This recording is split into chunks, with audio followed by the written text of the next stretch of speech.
Hello there, friends. Welcome to another one of my videos.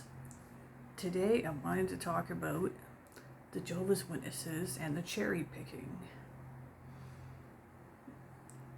I think something that really popped into my head when I left and in my waking up progress was just how much they cherry pick when it comes to their teachings, their own Bible, their theology, their doctrine, what they always say at the meetings, conventions, etc.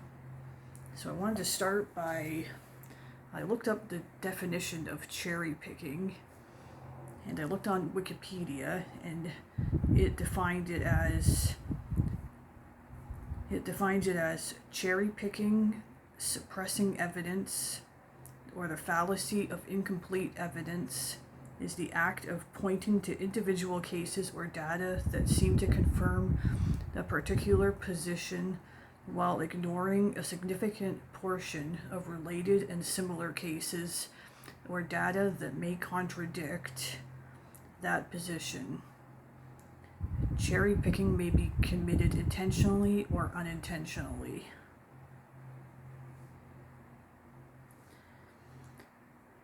Now that really makes me think of Watchtower a lot, just in the definition of that word. And you know what? I think that's something that because a lot of people, ex-members and people who've never been, have really been able to point them out more and more over the years, or you know, just get on them like, hey, that ain't right, you're cherry picking. You know, I think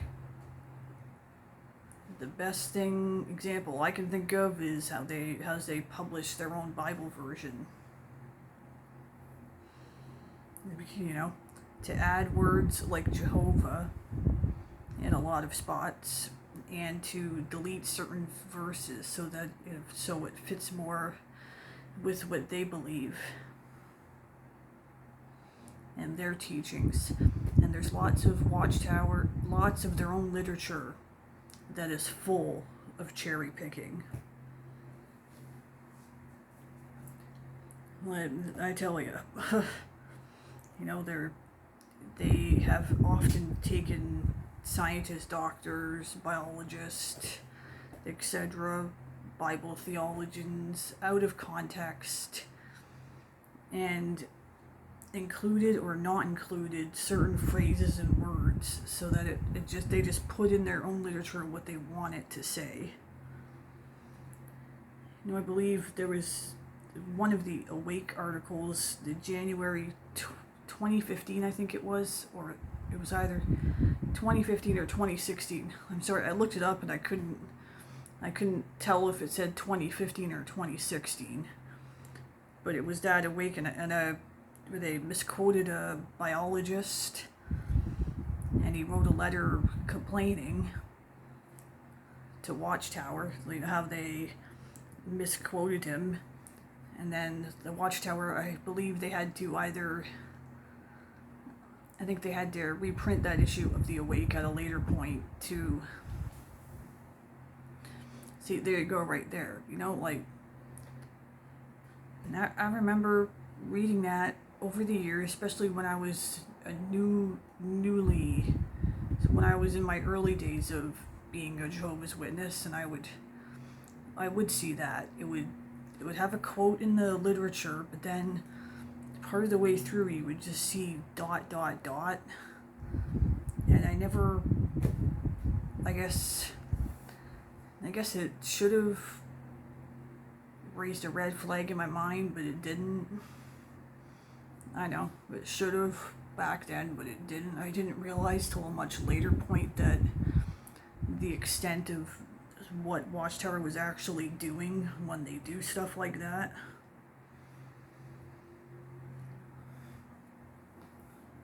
So the main thing I noticed that they really cherry-picked verses over the years, and illustrations and stories. of all the years I attended the meetings, I did start to notice after a few years of talks that were like recycled and regurgitated, and I do remember sitting at some meetings and conventions, assemblies, and they would essentially tell the same story or experience over again to just change the wording around a little. And I do remember thinking to myself, like, we've heard this a million times. Don't you have anything different? Can't you come up with anything new? And I would notice at the meetings, like the subject matter, there's only a set number of what they could talk about, and then they just start over from it again. Like,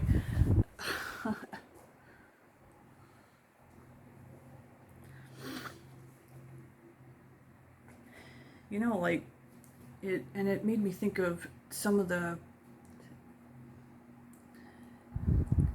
I wrote a list of Bible verses that they definitely cherry picked throughout the years.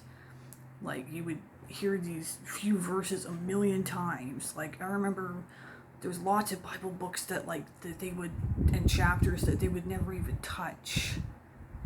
You do it in your daily Bible reading at home, but at the meetings they never touch, only go to these certain parts of the Bible. And it's just, when you zone in on just a few verses in any given chapter in a book of the Bible, but you're not looking at the verses above or below, it's easy to take it out of context and that it means something else. The common cherry-picked verses that came to my head right away, and I'm sure a lot of fellow ex-JWs would agree, Psalm 83:18, Isaiah 33:24. I know that was a big one for out in the ministry. No resident will say, I am sick. Daniel 2:44, because it talks about a kingdom. 2 Timothy 3:1 and 5, the last days. Matthew 24:14.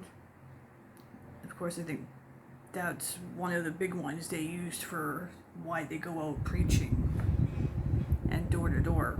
John 1:1 is a really big one, of course. And John 3:16, where I think in the past it used to be taking in knowledge of the only true God, or maybe I'm thinking of another one in John, but yeah, John 3:16, and Revelation 21:3 and 4 was another big one for the ministry. As it talked about no more sickness, no more death, no more suffering, no more pain. And I know there's quite a few more. Those are just the big ones that I could think of right away, that they really cherry pick. And you can't do that. You gotta focus on the whole picture. You can't just focus on what you want to focus on. I mean, that'd be like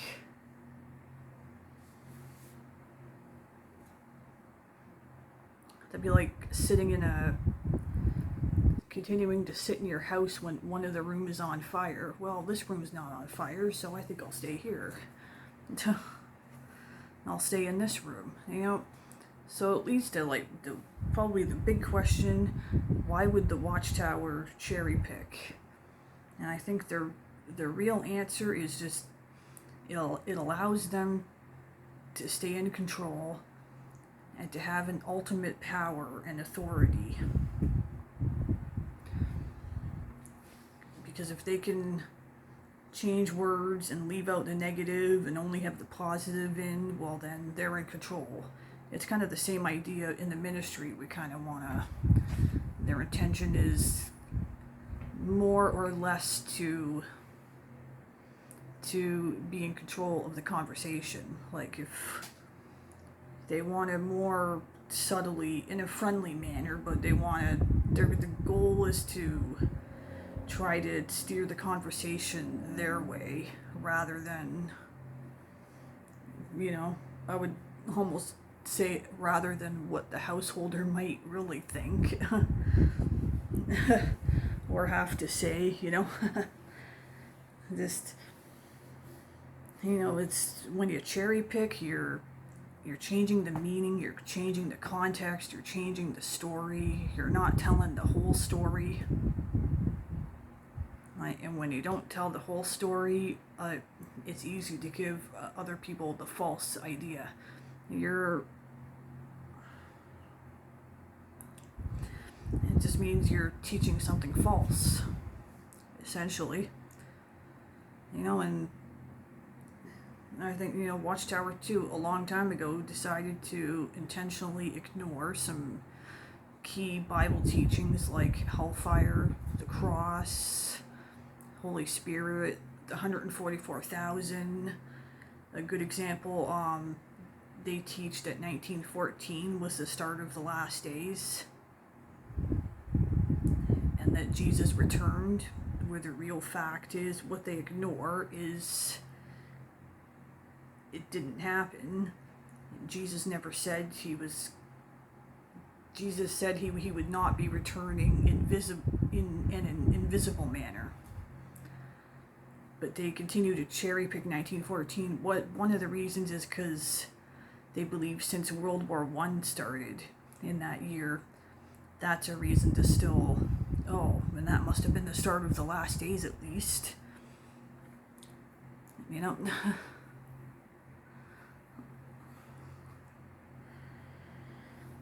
It's a good example for in the ministry how they really try to customize and fine-tune what they might say to reach especially those who might be going through a really hard time or grieving the loss of a loved one or